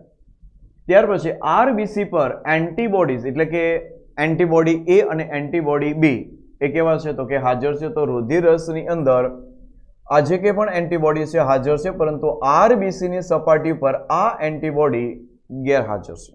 ઓકે, અને રુધિર રસમાં એન્ટીબોડીઝ એટલે કે એન્ટી એ અને એન્ટી બી એ કેવા છે, ગેરહાજર છે. એટલે કે જો રુધિર રસની અંદર એન્ટીબોડીઝ એન્ટી એ અને એન્ટી બી કેવા છે તો કે જો અહીંયા એ કેવા થઈ ગયા છે, ગેરહાજર થઈ ગયા છે. એટલે આપણો રાઈટ આન્સર જે રહેશે એ કોણ છે તો કે D4 દિલ્હી રહેશે, કારણ કે સર્વગ્રાહી છે. તો સપાટી પર એન્ટીજન છે, જ્યારે રુધિર રસમાં એન્ટીબોડી ગેરહાજર છે. Okay, right. ત્યાર પછી નેક્સ્ટ, એરિથ્રોપોએટિન અંતઃસ્રાવની વાત કરીએ છીએ, જેવો કે જે આરબીસી નિર્માણને પ્રેરે છે, તે કોના દ્વારા ઉત્પન્ન થશે, માહિતી આપી દીધી છે. ત્યાર પછી પ્રશ્ન કર્યો છે કે એરિથ્રોપોએટિન અંતઃસ્રાવ એ આરબીસીના નિર્માણ માટે જરૂરી છે, પણ આ ક્યાંથી નિર્માણ થાય છે કે એનસીઆરટી બેઝ પ્રશ્ન છે. જુઓ, અને સ્વાદુપિંડના આલ્ફા કોષો, તો આપણને ખ્યાલ છે કદાચ કે આજે કંઈ આલ્ફા કોષો એ તો પેપ્ટાઇડ તરીકે ગ્લુકેગોન, ઓકે, એ કોનું નિર્માણ કરે છે તો કે ગ્લુકેગોનનું. ઓકે, ત્યાર પછી રોસ્ટલ એડિનો હાઇપોફાઇસિસ જો શબ્દ છે રોસ્ટલ અને એડિનો હાઇપોફાઇસિસ તો કે આ અગ્ર પિટ્યુટરી ગ્રંથિ છે એમના જે કે પણ અંતઃસ્રાવ એ નિર્માણ કરે છે અગ્ર પિટ્યુટરી ગ્રંથિ, તો એના અંતઃસ્રાવનો સ્રાવ કરે છે. ઓકે, અને એ અંતઃસ્રાવની અંદર એરિથ્રોપોઇટિન આવતું નથી. ઓકે, અસ્થિ મજ્જાના કોષો દ્વારા, તો અસ્થિ મજ્જાના કોષો એ નિર્માણ કરે છે હિમોપોઇટિક સેલ તરીકે, જેને આપણે RWBC કહીએ છીએ, RBC કહીએ છીએ, અસ્થિ મજ્જા દ્વારા. તો મૂત્રપિંડના જક્સ્ટા ગ્લોમેરુલસ કોષો, ઓકે, એના દ્વારા આ એરિથ્રોપોઇટિન આવે છે. એટલે આપણા કેસની અંદર રાઈટ આન્સર બનશે D4 દિલ્હી, કારણ કે એરિથ્રોપોઇટિન એ કિડનીની અંદર એના જે કે પણ કોષો તરીકે જક્સ્ટા ગ્લોમેરુલસ કોષો એના દ્વારા બનશે. ઓકે, કઈ લાક્ષણિકતા વંદાના સંદર્ભમાં સાચી નથી? ઓકે, એક લાક્ષણિકતા છે, લાક્ષણિકતા તમને આપી દીધી છે. મધ્યાંત્ર અને પશ્વાંત્ર એના જોડાણ સ્થાને જઠરીય અંધાંત્રની રિંગ આવેલી છે. પણ જો વિદ્યાર્થી મિત્રો અહીંયા તમારી પાસે છે જઠરીય અંધાંત્રની રિંગ, જો આપણી પાસે માહિતી છે તો એ ક્યાં છે? અગ્રાંત્ર અને મધ્યાંત્ર પશ્વાંત્ર પાસેની. અગ્રાંત્ર અને મધ્યાંત્ર પાસે કોણ છે? જઠરીય અંધાંત્ર. એટલે જો આનો ઓપ્શન આપણે અહીંયાથી જ મળી જશે, એ ફોર અહેમદાબાદ. તેમ છતાં જો બાકીની વિગત છે એકવાર વાંચી લઈએ, કારણ કે સાચી જ છે. હવે અધોજીવા મુખાંગો દ્વારા ઘેરાયેલી ગુહામાં આવેલા છે. માદામાં 7 થી 9મું અધોકવચ ભેગા મળી અને જનન કોથળી, બરોબર, બર્થ કેનાલ, અને નર અને માદા બંનેમાં 10મું ઉદરીય ખંડ એક જોડ શું ધરાવશે? પુચ્છછોડ, કારણ કે આ જે રચના એ નર અને માદામાં કોમન છે. ઓકે, તો આનો રાઈટ આન્સર રહેશે એ ફોર અહેમદાબાદ. નેક્સ્ટ વાત કરીએ એડિનોસાઇન ડીએમિનેઝ, એની ઉણપથી શું થવાનું છે અથવા એની ઉણપ શેમાં પરિણમશે? એ પણ એનસીઆરટી બેઝ જો વ્યવસ્થિત એક પ્રશ્ન માહિતી આધારિત આપ્યો છે કે એડિનોસાઇન ડીએમિનેઝ ઉત્સેચક છે, અને આ ઉત્સેચક એની જો ઉણપ આવે છે તો આપણા શરીરની અંદર જે કે પણ રોગ પ્રતિકારક તંત્ર સંબંધિત જે કે પણ ખામી છે એ ઉદ્ભવશે. એટલે કે પ્રતિકાર તંત્રમાં એ ખામી લાવે છે. તો આનો આન્સર રહેશે જો માહિતી આધારિત એ ફોર અહેમદાબાદ. રાઈટ. ત્યાર પછી multiple ovulation embryo transfer technology એટલે કે મોઇટ ટેકનોલોજીની અંદર કયું આ પગથિયું નથી? એના જે કે પણ સ્ટેપ છે એ સ્ટેપની અંદર આમાંથી કોણ નથી?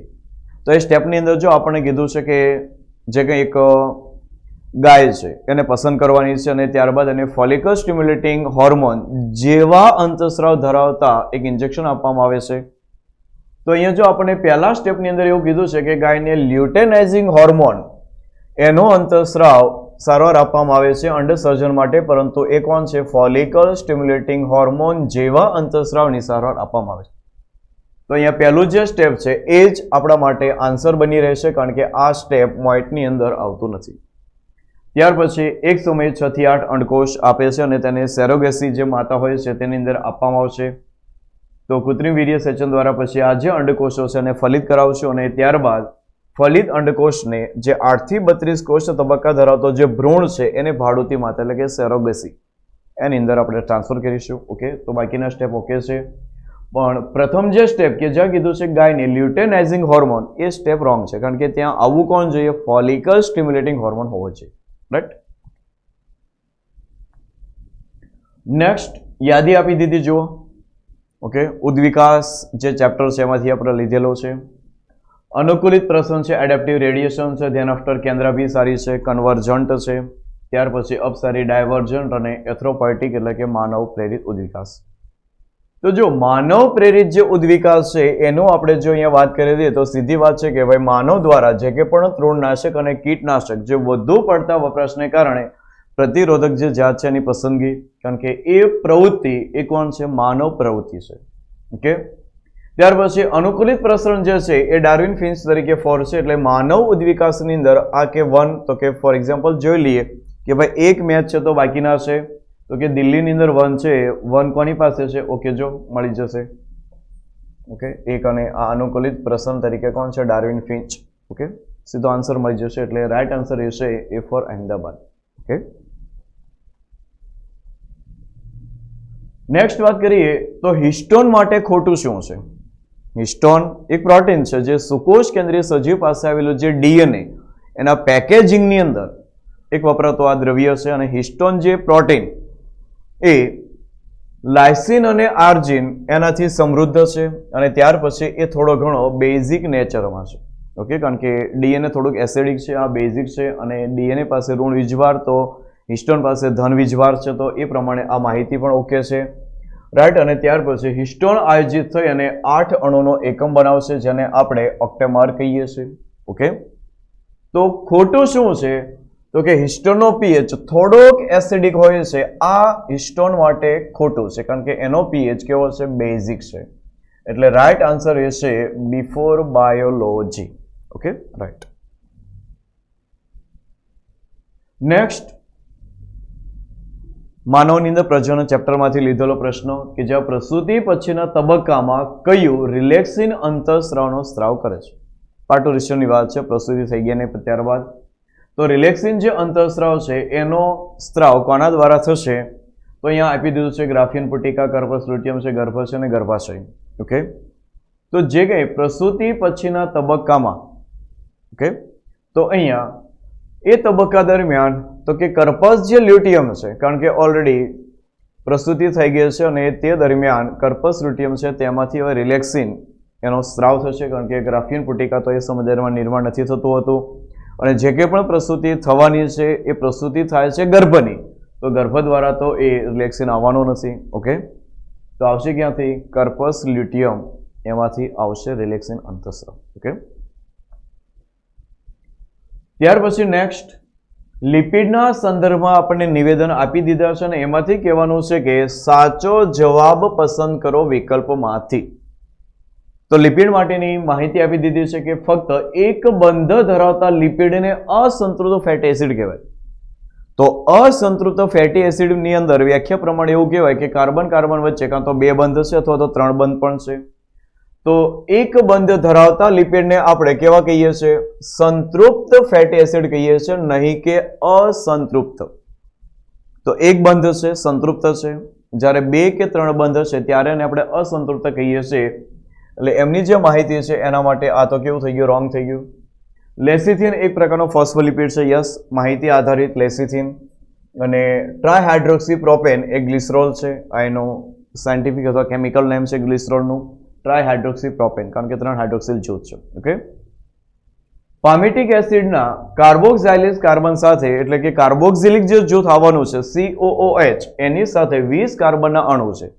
પરંતુ જો પામિટિક એસિડ છે તો એ પામિટિક એસિડ પાસે COOH એનો પણ કાર્બન ગણીએ તો એ થાય છે 16 કાર્બન. ઓકે, NCERT પ્રમાણે. અને અરાચિડોનિક એસિડ અથવા તો એર્કિડોનિક એસિડની અંદર 16 કાર્બન કીધા છે. તો ત્યાં પણ માહિતી અનુસાર જોઈએ તો એ કાર્બનની સંખ્યા 20 છે. તો આ બંને જે વિધાન છે એ પણ અહીંયા કેવા થઈ ગયા? રોંગ થઈ ગયા. એટલે સાચા વિધાન રહેશે આપણી પાસે B અને C. તો સાચો જવાબ પસંદ કરવાનો છે કે જેમાં B અને C આવતો હોય. તો જો આ આન્સર રહેશે એનો C4 ચેન્નાઈ. તો આપણો આ જે પ્રશ્ન છે લિપિડ માટેનો, એમાં સાચો આન્સર રહેશે C4 ચેન્નાઈ. ઓકે, નેક્સ્ટ, યાદી આપી દીધી, રોગ આપ્યા છે અને એ રોગ માટેના કારકો એ સામે આપ્યા છે. ઓકે, તો જો ફાઇલિયરાસિસ એટલે કે હાથીપગો, અને હાથીપગો માટે કોણ છે? તો કે વુ કેરેરિયા બેનક્રોફ્ટી છે. તો એ વુ કેરેરિયા બેનક્રોફ્ટી જો એ 3 નંબરની યાદી નંબર 2 માં છે. ઓકે, ત્યાર પછી અમીબિયાસિસ એન્ડ અમીબા હિસ્ટોલાઇટિકા, એના દ્વારા થતો રોગ, એક પ્રકારનો મરડો, તો કે અહીંયા અમીબિયાસિસ. ત્યાર પછી ન્યુમોનિયા, હિમોફિલસ ઇન્ફ્લુએન્ઝા અને રિંગવર્મ તરીકે ટ્રાઇકોફાઇટોન. ઓકે, તો આ યાદી તમે મેચ કરો અથવા જો નીટની અંદર જે જોડકા પૂછ્યા છે એક મેચ કરીએ. ફોર એક્ઝામ્પલ જોઈએ તો A સામે 3 છે, તો A સામે 3 જો B4 બાયોલોજી પાસે છે. ઓકે, અને અમીબિયાસિસ તો કે 4, ધ્યાન આફ્ટર ન્યુમોનિયા અને રિંગવર્મ 2. એટલે આપણો રાઈટ આન્સર રહેશે B4 biology. Okay, right. Next, okay, કોષીય જોડાણના પ્રકારને ઓળખવાના કે જે પેશીની બહાર નીકળતા અટકાવે છે અને આયનો અને અણુના ત્વરિત સ્થાનાંતરણ મારફતે પડોશી કોષો સાથે સંચારની અનુકૂળતા ફેસિલિટી પૂરી પાડે છે. તો અહીંયા 2 પ્રકારના જોડાણ આપી દીધા છે. તમને કીધું છે કે અનુક્રમે કોણ છે? અવકાશી જોડાણ અને અભિલગ્ન જોડાણ. ત્યાર પછી દઢ્ય જોડાણ અને અવકાશી. ઓકે, 4 ઓપ્શન આપ્યા છે, પણ પહેલા તો આપણે પ્રકાર નક્કી કરી દઈએ ને. ઓકે, તો જુઓ, પદાર્થોને પેશીની બહાર નીકળતા અટકાવે છે એ કોણ છે? તો કે ચુસ્ત છે, દઢ જોડાણ છે. એને આપણે કહીએ છીએ કે એવું ટાઇટલી બાઉન્ડ કહીએ છીએ, દઢ જોડાણ છે. ઓકે. અને જે સ્થાનાંતરણ મારફતે પડોશી કોષો સાથે અનુકૂળતા આપે છે, ફેસિલિટેટેડ છે, એ કોણ છે? તો કે ગેપ જંકશન છે. તો જો આની અંદર ગેપ જંકશન ક્યાં છે? ઓકે, અવકાશી જોડાણ આપી દીધું, ત્યાર પછી અભિલગ્ન છે, એડહરિંગ નહીં આવે. એટલે જો એ કોણ છે? દઢ જોડાણ સાથે અવકાશી જોડાણ આવશે. એટલે આનો આન્સર એ છે જો બિફોર બાયોલોજી. ઓકે. નેક્સ્ટ વાત કરીએ તો સ્નાયુ સંકોચન દરમિયાન આ ઘટનાક્રમ છે જો, અને વ્યવસ્થિત પ્રશ્નો છે. ઓકે, હલનચલન પ્રચલનમાંથી એચ ઝોન અદ્રશ્ય થઈ જશે, કારણ કે સ્નાયુ સંકોચનની આ તો એક લાક્ષણિકતા છે જો, એચ ઝોન અદ્રશ્ય થવો. ઓકે. એ બેન્ડ પહોળો થાય છે તો આપણને ખ્યાલ છે કે સ્નાયુ સંકોચન દરમિયાન એ બેન્ડમાં કોઈ પણ પ્રકારનો કઈ ફેરફાર થવાનો જ નથી. તો એ આના માટે રોંગ છે. પછી આઈ બેન્ડની પહોળાઈ ઘટી જશે. ઓકે, સ્નાયુ સંકોચન થશે એટલે આઈ બેન્ડ એની જે પહોળાઈ છે ઘટી જશે. એટલે કે ઓકે, માયોસિન એટીપી નું જળ વિભાજન કરી એટીપી અને અકાર્બનિક ફોસ્ફેટ એ મુક્ત કરશે, એટલે વિધાન એ પણ સાચું છે. અને એક્ટિન સાથે જોડાયેલ ઝેડ લાઇન એ અંદરની તરફ ખેંચા જશે એટલે સ્નાયુ સંકોચન થશે. તો જો અહીંયા જે કે પણ આપણી પાસે કોણ છે? તો કે ACDE. તો જો તો આની અંદર છે આપણી પાસે ACDE. Okay, right. તો કે આના માટે ઓપ્શન એ રાઈટ છે. ઓકે. નેક્સ્ટ વાત કરીએ તો અળસિયાના મુખાગ્ર અંગના માટે અથવા એના માટે સાચું શું છે? મુખાગ્ર છે એટલે કે મુખની ફરતે આવૃત રચના પ્રોટોસ્ટોમ. મુખ આવરણ બનાવે છે, તેની મદદથી તે માટીને છીણી પાતળી તિરાડ પાડી આગળ વધે છે. ઓકે, તો એ પણ આવરણનું કાર્ય આવી જશે. ત્યાર પછી એક સંવેદી રચના છે. મુખાગ્ર પ્રોટોસ્ટોમ એ સંવેદી રચના અને પ્રથમ શરીરનું ખંડ છે, પરંતુ પ્રથમ શરીરના ખંડને કહેવાય છે એનું પરિતુંડ. ઓકે, શું કહેશું એને? પરિતુંડ. એટલે એ એના માટે રોંગ છે. તો જો ABC છે સાચા એના માટે, તો કે ABC એ એના માટે સાચા છે અને D એના માટે કેવું છે? ખોટું છે. એટલે તો આપણે કહીશું ABC. તો જો એના માટે રાઈટ આન્સર એ છે A4 Ahmedabad. Okay. Next. Okay, વિધાનો અને કારણ પ્રકારના પ્રશ્નો કર્યા છે આ વખતે નીટની અંદર 2021માં. ઓકે, સોલ્વ કરી દઈએ. ખૂબ જ ઊંચાઈ પર રહેલ માણસ ઊંચાઈને લગતી બીમારી અલ્ટિટ્યુડ સિકનેસ અનુભવે છે, જેમ કે શ્વાસ લેવામાં તકલીફ પડે છે અને હૃદયના ધબકારા વધી જશે, એટલે એમાં તકલીફ છે. તો કારણ આપ્યું છે કે ઊંચાઈ પર શું છે? નીચું વાતાવરણ દબાણ છે, એને કારણે શરીરને જરૂરી ઓક્સિજન મળતો નથી. તો જો વિધાન પણ સાચું છે અને કારણ પણ અત્યારે સાચું દેખાય છે, કારણ કે ઊંચાઈને લગતી એટલે કે અલ્ટિટ્યુડ સિકનેસ એની અંદર આપણને ખ્યાલ છે કે શ્વાસ લેવામાં તકલીફ પડશે અને હૃદય ધબકારા વધશે. તો એનું કારણ શું? કે લો એટમોસ્ફેરિક પ્રેશર. અને આવા નીચા દબાણયુક્ત વાતાવરણની અંદર ઓબ્વિયસલી જે તે વ્યક્તિ છે એને ઓક્સિજન પૂરતી માત્રામાં મળશે નહીં, તો એને કારણે જો શ્વાસ લેવામાં તકલીફ પડશે અને હૃદય ધબકારા વધશે તો એનું કારણ આપે છે. જો એને કારણે, તો વિધાન અને કારણ બંને સાચા છે, સમજૂતી છે, એવું આપણને એની અંદર આપી દીધું છે. એટલે એનો રાઈટ આન્સર એ છે A4 અહેમદાબાદ. ઓકે. નેક્સ્ટ જુઓ, મનુષ્યમાં બાળકના જન્મ સમયે નીચેનામાંથી કયું અગત્યનું નથી? તો ઓપ્શન આપ્યા છે એસ્ટ્રોજન, પ્રોજેસ્ટેરોન એનું જે પ્રમાણ છે એની અંદર વધારો થવો, ત્યાર પછી પ્રોસ્ટાગ્લાન્ડિન્સ એનું સંશ્લેષણ, કારણ કે એ પેઇન માટે છે, ઓક્સિટોસિન એનું મુક્ત થવું. ઓકે, એ પણ આપણને ખ્યાલ છે કે ઓક્સિટોસિન એ પ્રબળ સંકોચન આપશે, એટલે એ જો બાળકના જન્મ સમયે મતલબ કે પ્રસૂતિ સમયે એ જરૂરી છે. તો પ્રોલેક્ટિનનું મુક્ત થવું એ પ્રસૂતિ સમયે જરૂરી નથી, એટલે આનો જે આન્સર છે એ રહેશે D4 દિલ્હી. ઓકે, કારણ કે લેક્ટેશનલ હોર્મોન છે, તો પ્રસૂતિ સમયે એની કોઈ રિક્વાયરમેન્ટ નથી, જન્મ થઈ ગયા બાદ એની રિક્વાયરમેન્ટ રહેશે. ઓકે. નેક્સ્ટ વાત કરીએ, યાદી આપી દીધી છે. યાદી ઇકોસિસ્ટમ, સજીવોને વસ્તી, 13મા નંબરનું ચેપ્ટર. અને જો એલન નિયમ, દેહધાર્મિક અનુકૂલન, જૈવરાસાયણિક અનુકૂલન. તો એડેપ્ટેશન જે પોર્શન એમાંથી લીધેલા પ્રશ્નો છે. એલનનો નિયમ શું કહે છે? ધ્રુવીય પ્રદેશમાં જે સજીવ છે, ખાસ કરીને સસ્તન, તો એમના ઉપાંગો કેવા છે? ટૂંકા છે. તો એલનના નિયમને કોણ અનુસરે છે? જુઓ તો કે નામ છે ધ્રુવીય સેલ. તો આની સામે કોણ છે? તો કે ધ્રુવીય સેલ છે. ત્યાર પછી જુઓ દેહ ધાર્મિક જે અનુકૂલન છે એ કોણ આપે છે તો કે રણની અંદર ખાસ કરીને કાંગારૂ રેટ, જો દેહ ધાર્મિક અનુકૂલન. ત્યાર પછી વર્તણૂક કોણ આપશે? જો રણની ગરોળી. શા માટે? કારણ કે જો વધારે તાપમાન હશે તો એ પોતે છાંયડો ગોતે છે, અને જો વધારે ઠંડી હશે તો એ સૂર્યપ્રકાશની અંદર જશે. ઓકે, તો એ બિહેવ લાઇક એડેપ્ટેશન છે. અને જેવ રાસાયણિક જે અનુકૂલન છે એ ઊંડાણમાં સમુદ્રીય જે મત્સ્ય છે એ આપણને આપશે કોણ? તો કે અહીંયા ઊંડાણમાં જેવ રાસાયણિક અનુકૂલન. તો જો એને મેચ કરો તો 4 1 2 4 1 2 અને 3, તો એ રહેશે C4 ચાંદાની અંદર. તો આની અંદર ખાસ તમારે ધ્યાન રાખવું પડશે, કારણ કે અહીંયા કોઈ એક મેચ થશે તો એની સાથે બીજા મેચ નથી થતા, આપણે મેચ કરવા પડશે. Okay, right. નેક્સ્ટ ફરી પાછી યાદી છે જો, અને યાદી ઓળખવાની છે. હલનચલન પ્રચલનમાંથી આખો જે આપણે ઉપાંગ કંકાલ તંત્ર એની અંદરથી લીધેલો પ્રશ્ન. સ્કંધાસ્થી છે, ખોપરી, ઓરસથી, કરોડસ્તંભ. તો જો સ્કંધાસ્થી એ આપણને જે એનસીઈઆરટી માહિતી આપી છે તે પ્રમાણે કેવું છે તો કે ત્રિકોણાકાર અસ્થિ છે, ચપટું છે. એટલે જો ત્રિકોણાકાર ચપટું અસ્થિ, તો કે આને આપણે આપી દઈશું. ધેન આફ્ટર ખોપરી પાસે કેવા છે? તંતુમય સાંધા છે. તો જો અહીંયા તંતુમય સાંધા તરીકે આપણને આપ્યું છે બી સામે 3 આપ્યું છે જો. ત્યાર પછી ઉરોસ્થિ, એ પણ શરીરની અંદર આવેલું કેવું છે તો કે ચપટું અસ્થિ છે, અને એ ઉરોસ્થિ. અને કરોડ સ્તંભ, એની પાસે સાંધા જે હોય છે કેવા છે તો કે કાસ્તિમય છે. એમની જે કશુરુકા છે એમની પાસે કાસ્તિમય સાંધા તરીકે તો કે એ 1 નંબર છે, અને ઉરોસ્થિ ચપટા અસ્થિ તરીકે 2 છે. ઓકે, આ 1 છે, રાઈટ. તો હવે આને મેચ કરી દઈએ. 4 3 2 1, 4 3 2 1, જો એ આપણને દિલ્હીમાં આપેલું છે વ્યસ્ત. તો આનો રાઈટ આન્સર રહેશે ડી ફોર દિલ્હી. જો નેક્સ્ટ વાત કરીએ તો વિધાનોને આપી દીધું છે. 2 વિધાન આપ્યા છે. જો અહીંયા આપણે સમજીએ તો એ વિધાન પ્રકારના છે, કારણ નથી. તો વિધાન એવું આપ્યું છે કે સંકેત AUG એ મેથિયોનિન અને ફિનાઇલ એલાનિન માટેના સંકેત આપશે.